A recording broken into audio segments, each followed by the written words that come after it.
최근에 30호 가수 이승윤 씨와 유튜버 천재 이승국 씨의 부친이 이재철 목사님이라는 사실이 알려지며 목사님의 자녀교육 철학이 많은 관심을 받게 되었습니다.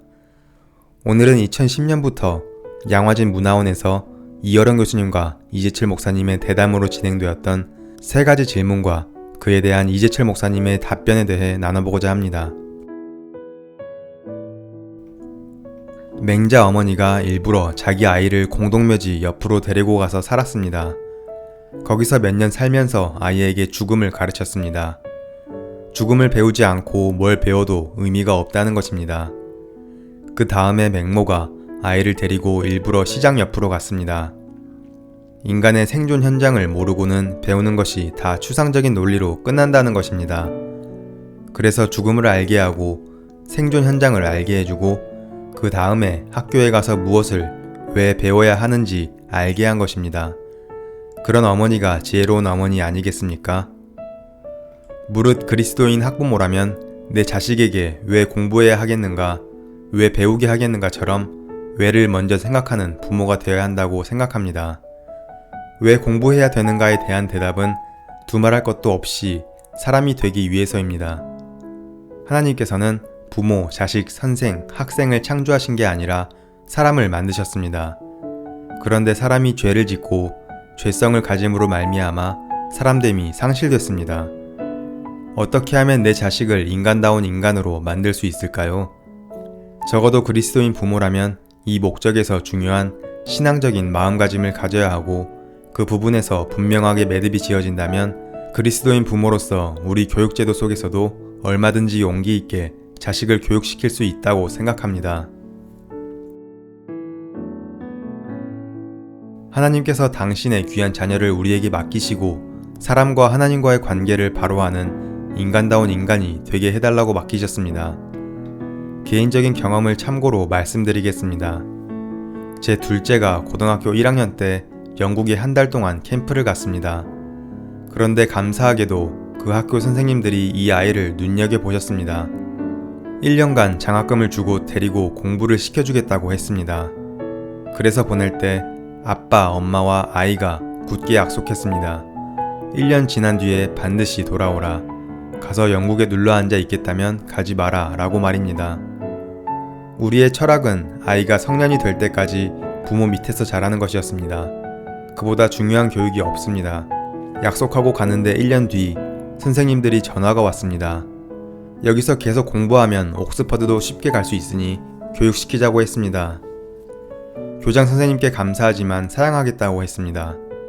둘째 아이는 내심 바랬을 수도 있겠지만 약속한 대로 들어오라고 했습니다. 그리고 들어와줘서 감사했습니다. 제 믿음은 그렇습니다. 아이들은 부모 밑에서 정상적인 사랑을 받고 인격과 인성을 가진 아이로 자라나야 합니다.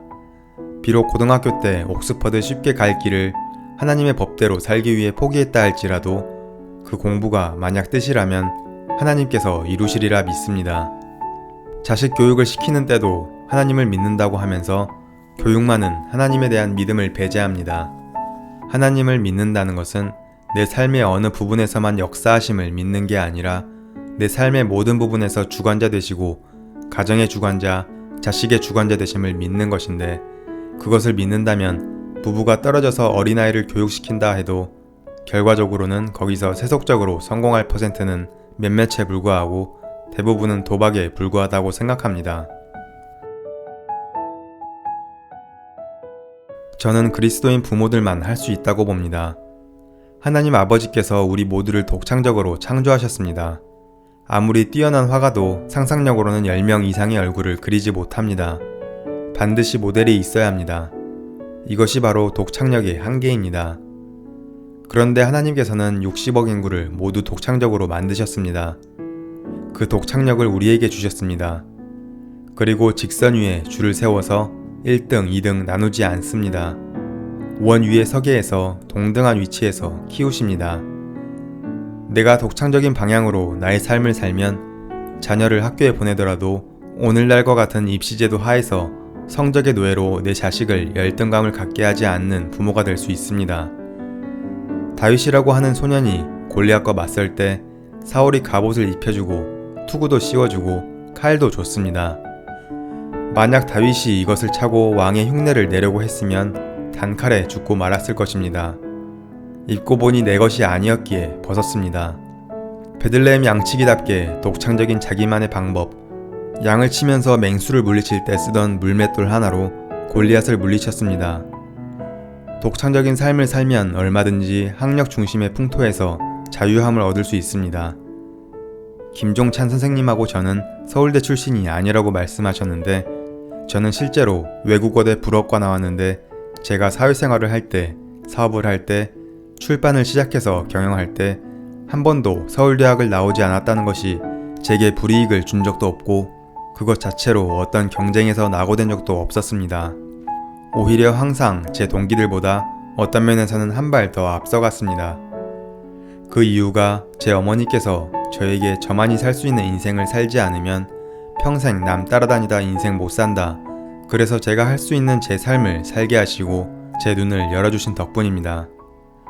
우리 그리스도인 부모들이 이 세상이 다 간다고 해서 가는 것이 아니라 하나님께서 내 자식에게 주신 독창적인 삶을 살도록 도와준다면 똑같은 학교에서도 얼마든지 자식들을 밝고 건강하게 키우지 시험의 노예로 자식들을 병들게 하는 일에서 탈피할 수 있습니다.